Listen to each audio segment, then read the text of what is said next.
la idea de este video es trabajar un poquito sobre lo que es la narración, sus partes y elementos más importantes. Esto lo vamos a hacer a través de una comparación, ¿sí? Vamos a empezar pensando por qué una narración es una puerta. Y aquí hay respuestas obvias, que pueden ser porque nos lleva a diferentes mundos, porque nos traslada desde el solo hecho de abrir un libro y abrir una página y ponerme a leer, me puede trasladar a mundos infinitos y darme a conocer cosas que yo en este momento no las conocía y ni siquiera era capaz de imaginarlas. Por eso podemos decir que un cuento o una narración es como una puerta. También porque cumple otros elementos o otras características.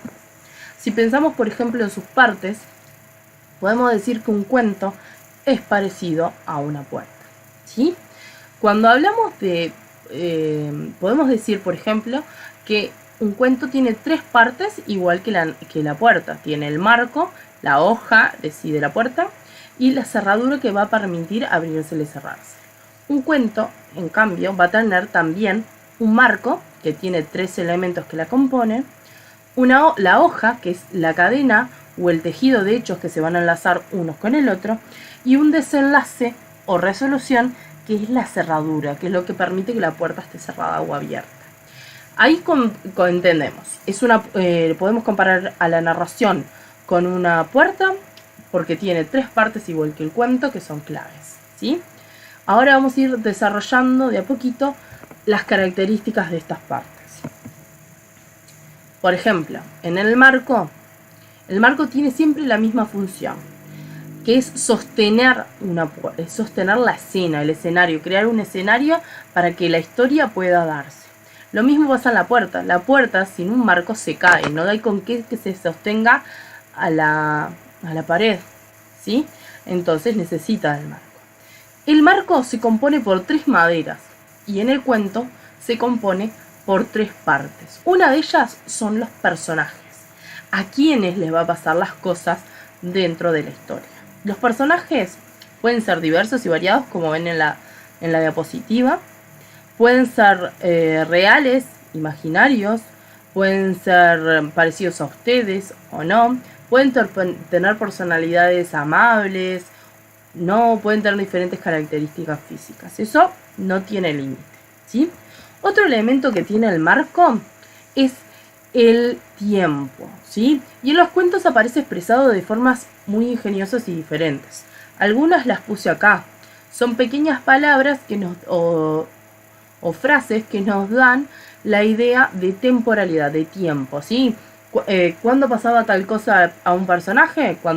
Mientras dormía, en una tarde hermosa, después de la guerra, durante la Navidad. Eso depende de la imaginación y el sentido y emoción que quiera dar el autor. Entonces, tenemos personajes, tenemos un tiempo y tenemos un espacio que nos va a permitir generar el marco de la historia. Los espacios pueden ser espacios que ustedes conozcan o no, pueden ser reales o no, como aparece en la imagen de esta ciudad escondida en el mar, ¿sí?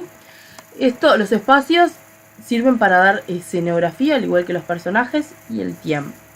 Y estos tres elementos son los que componen el marco de la narración. Después del marco, vamos a ir a lo que llamamos nudo o complicación, ¿sí? Que es la hoja de la puerta. Bueno, esa hoja de la puerta son una cadena de hechos, ¿sí? Que van pasándose uno a través del otro, uno al lado del otro. Cuando uno tira una pieza de dominó, genera que la que está más cerca se vuelva a caer. Entonces, la primera pieza tira a la segunda, y la segunda a la tercera a la cuarta, y así sucesivamente. Esto es lo que pasa en un cuento. Un hecho desencadena al otro y genera que una secuencia de hechos, un tejido de acontecimientos que se van a desarrollar, ¿sí? Por último, la cerradura es el desenlace o resolución. Es el último hecho que va a cerrar la historia, que no necesariamente nos va a dejar todo cerrado, todo va a estar redondito, ¿sí? Puede ser que lo dejen abierto para generar suspenso, para que sea el lector el que se encargue de cerrar la historia con lo que él se imagina. O simplemente porque se van a escribir historias posteriores con eso. Los finales o el desenlace de una estructura narrativa nos puede gustar, puede ser linda, puede ser fea, puede ser inesperada o puede ser re obvio y decís, era obvio, iba a pasar esto, me la sabía.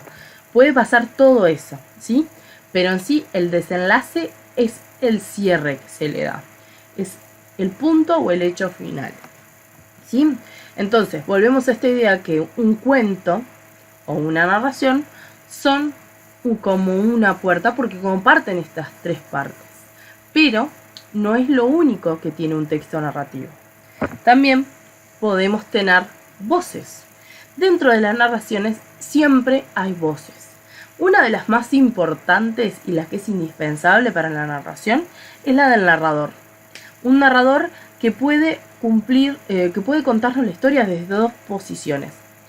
Una, siendo testigo, cuenta una historia que vio, que conoció de alguna forma y la va contando, o de otra forma, un narrador que es personaje, que está dentro de la historia y lo cuenta porque esos hechos lo afectaron o no a él, ¿sí?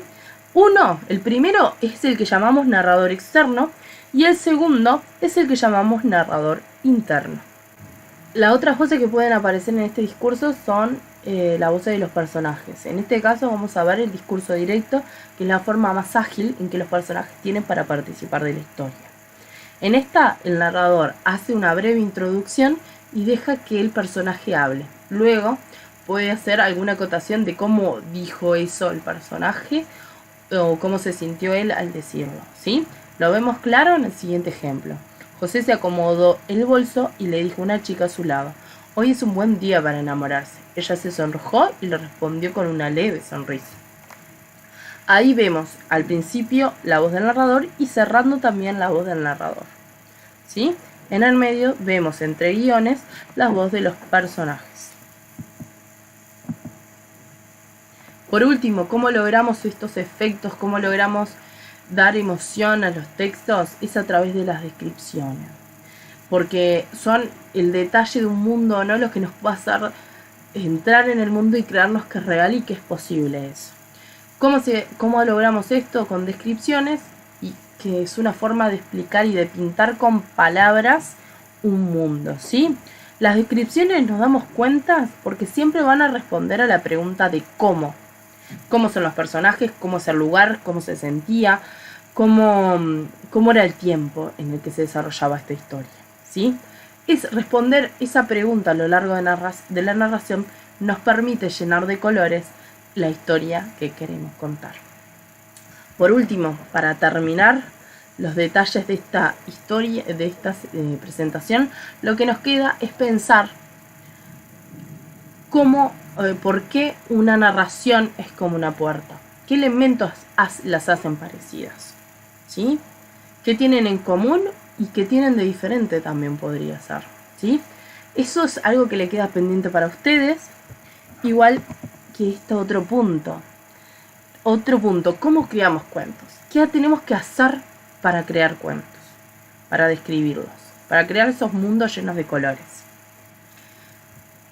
Aquí, en este video, aparecen las partes más importantes del cuento, sus partes, y espero que les haya sido de utilidad. Gracias por el tiempo, hasta la próxima.